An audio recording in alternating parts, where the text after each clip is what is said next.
The customers hadn't even finished eating, and the waiter was already urging them to head home. And instead of getting angry, the customers actually wished the waiter a safe night. The reason everything feels so calm is because today, all stores nationwide close at 4 p.m., and everyone has to be home before 7. This all traces back to the financial crisis. After 2025, the U.S. economy began to decline and was overtaken by other countries. The government looked for a reason and decided there were too many poor people dragging things down, so the president signed an order. Every year, from 7 p.m. on March 21st to 7 a.m. on March 22nd, these 12 hours are designated as a legal killing period, meant to release the darkness in people's hearts. Although the policy never explicitly says it's about eliminating the poor, everyone participating knows the truth. Wealthy families have security systems. Targeting them is not only difficult, but extremely risky. The poor are different. Either you blow the door open with a shotgun and take them out, or you corner them under a bridge and gun them down like cockroaches. Of course, it's not just the poor. Some middle-class people get caught up in it too. Take this couple, for example. Around 6 p.m. after shopping at the supermarket, they're targeted by a group of purgers. The group sabotages their car in advance, then follows them the whole way, acting like they've already won. This is downtown, the most dangerous place that night. The couple knows that if they don't find somewhere to hide soon, once 7 hits, they'll be dead. So they're forced to search the neighborhood for shelter. For now, they can only keep running. Now let's shift to a regular family, just like many of us. 3 generations live together in a small rental, and the grandfather has become a burden due to illness. To give the 2 kids a better life, he puts on the nicest clothes he owns. He walks downstairs alone and gets into a stretched Rolls-Royce, selling his life to the wealthy for $100,000 so they can vent their violence on him. It's both tragic and painfully realistic. Let's go back to the couple on the run. Even though they haven't found a hiding spot, they still have a sliver of hope. As the blaring siren sounds, the purge officially begins. Some people play it smart, setting up sniper rifles on rooftops, enjoying the thrill of real-life target practice. Some reckless idiots grab an axe and head into the streets to hunt homeless people. Some edgy teens, clearly inspired by video games, even form teams and rush to the front lines with their dogs. Especially this one couple, you really have to wonder what they were thinking, each holding a gun, trying to play executioner. They don't even fire a single shot before getting killed. Honestly, they had it coming, because they never imagined that this time the military would get directly involved. The reason is simple. The amount of killing in previous years wasn't enough to meet the government's expectations. So this time, they step in personally, turning into midnight butchers and sweeping entire buildings. That ordinary apartment building from earlier is especially unlucky. The whole place becomes a target. The mother and daughter hide in a closet right away, not knowing that these soldiers already have a list. Unless they die on the spot, there's no escaping. The soldiers don't kill them immediately, not out of mercy, but because they want to hand them over to the midnight butchers in the truck for entertainment. What they didn't expect was for Frank to show up right then. As an active duty special forces soldier, he can't stand seeing the weak being bullied. So at the critical moment, he steps in. Not only does he save the mother and daughter, but he also puts a bullet into one of the butchers. But what he doesn't realize is that while he's playing hero, someone has already found his base, and it's none other than that same couple, still running around like headless chickens, unable to find a safe place. So when he returns to the car with the mother and daughter, both sides are startled. In this kind of environment, there's no such thing as trust between strangers, and anyone still wandering outside at this hour can't possibly be a good person. Luckily, just as they start arguing, the wounded butcher wipes the blood off his face and stands up, forcing them to stop fighting and deal with the immediate threat. In the end, under a barrage of machine gun fire, they manage to turn into a nearby alley and narrowly escape. Even the group chasing the couple gets driven off by the gunfire and gives up the pursuit. As the saying goes, don't interfere in other people's karma, or you'll end up paying for it yourself. Frank learns that the hard way. Originally, he planned to avenge his son that night, but now his car is wrecked. If he walks to his target, he won't get there until morning. So he wants to split up and keep moving on his own.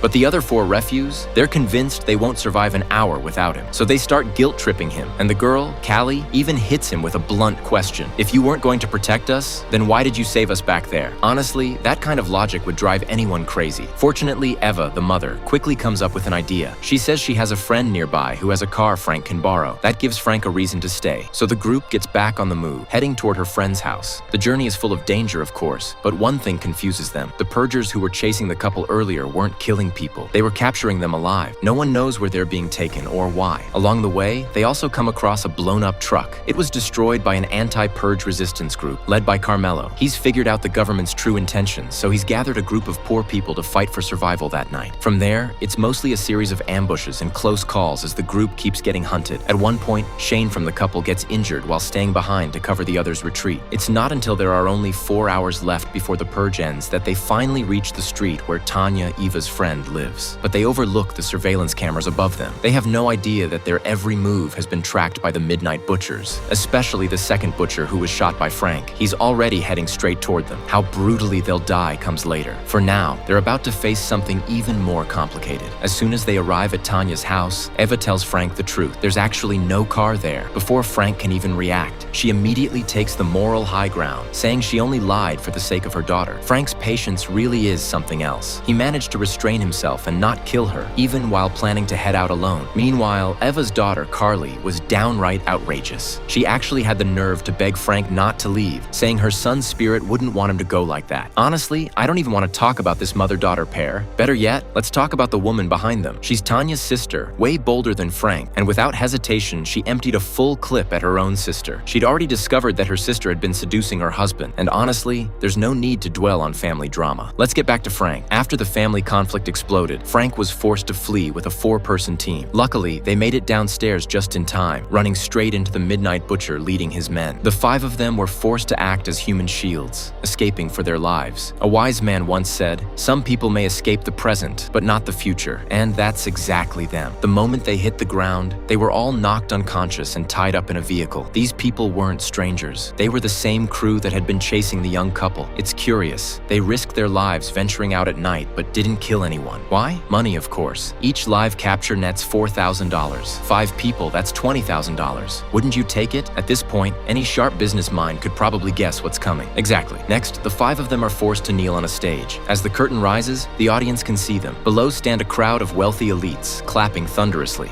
Ladies and gentlemen, since this is the last purge of the evening, Now it's clear, someone has turned the purge into a carefully orchestrated game. Their clients? Wealthy people who are too afraid to risk going outside but want to experience the thrill of killing. Each ticket costs $200,000. Once the spots are filled, the prey is brought into the arena. To ensure maximum safety for the rich, all the lights are turned off. The hunters are fully equipped with night vision gear and lethal weapons, ready to dominate completely, but they never expected to capture a special forces soldier. This soldier has trained in extreme environments and can easily handle cowardly wealthy elites. So when Frank ambushes one of the hunters and seizes their gear, the tide instantly turns, especially after Frank takes out 5 hunters in a row. When he taunts the audience upstairs, the elderly hostess can no longer sit still. She has no choice but to alert security. When they move in, Shane is shredded by gunfire. Without luck, the remaining 4 wouldn't survive. Fortunately, help arrives just in time. The anti-purge organization led by Carmelo appears. With them joining the fight, the tide turns again, and the wealthy spectators scatter in panic. This gives Frank the perfect chance for revenge. He intercepts the hostess's car in the garage. Some people, given the chance to release their evil, go completely unrestrained. Others stick to their principles. Frank is one of them. He doesn't kill the woman despite everything he just endured. This explains why he didn't kill the disgusting mother-daughter duo earlier. It also explains why, later, when confronting his nemesis, he can hold back. No headshot necessary. This man had drunk-driven and killed Frank's son, yet walked free due to lack of evidence, living a happy life with his family. Most men would lose it given the chance for revenge. But Frank, he's ridiculously patient, and in the end, he spares him. Maybe good people do get rewarded. That could be the moral the movie wants to convey. Frank didn't expect the Midnight Butcher to appear at the last moment, lying in wait. He also didn't expect that when Jen was defenseless, about to be killed, his nemesis would intervene and save her life. Not just the nemesis, but also the mother-daughter pair he had saved countless times. When the black-clad assailants try to move in for a finishing shot, they step up and confront them. When the 7 o'clock siren sounds, the purge finally ends. The 3 of them immediately take Frank to the hospital, and with that, the Human Purge 2 comes to a close. Compared to the first film, this one is a huge improvement. The narrative is grander, showing the struggle between purge agents and the poor. It even adds a poignant subplot with a sick father sacrificing himself for his children's welfare. The most striking moments are the sharp contrasts at the auction, wealthy elites versus powerless prey, and the sudden appearance of the resistance, taking out their enemies unexpectedly, is pure cinematic satisfaction.